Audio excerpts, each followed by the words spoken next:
నియోజకవర్గ పరిధిలో ప్రజలు ఎదుర్కొంటున్న పలు సమస్యల పరిష్కారానికి జోనల్ కమిషనర్ ను కలిసి చర్చించిన ఉప్పల్ ఎమ్మెల్యే బండారి లక్ష్మారెడ్డి.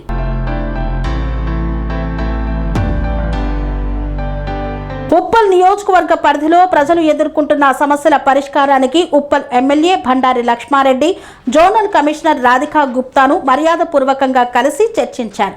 నియోజకవర్గంలోని కాలనీల్లో పెండింగ్లో ఉన్న అభివృద్ధి పనులు, వర్షాకాలాన్ని దృష్టిలో ఉంచుకొని చేపట్టాల్సిన పారిశుద్ధ చర్యలు, రోడ్ల మరమ్మతులు, ప్రజల నుండి వచ్చిన వివిధ వినతులను కమిషనర్ దృష్టికి తీసుకువెళ్లారు. ప్రజలకు ఇబ్బందులు కలగకుండా సమస్యలను ప్రాధాన్యత ఆధారంగా త్వరితగతిన పరిష్కరించాలని ఎమ్మెల్యే అధికారులను కోరారు. మెరుగైన పౌర సేవలు అందించేందుకు అన్ని శాఖల అధికారులు సమన్వయంతో పనిచేయాలని సూచించారు. ఈ సందర్భంగా జోనల్ కమిషనర్ రాధికా గుప్తా సమస్యల పరిష్కారానికి అవసరమైన చర్యలు తీసుకుంటామని ఎమ్మెల్యేకు హామీ ఇచ్చారు. ప్రజా సమస్యల పరిష్కారమే తమ ప్రధాన లక్ష్యమని, అభివృద్ధి పనుల్లో ఎలాంటి నిర్లక్ష్యానికి తావు లేకుండా నిరంతర పర్యవేక్షణ కొనసాగిస్తామని ఎమ్మెల్యే బండారి లక్ష్మారెడ్డి స్పష్టం చేశారు.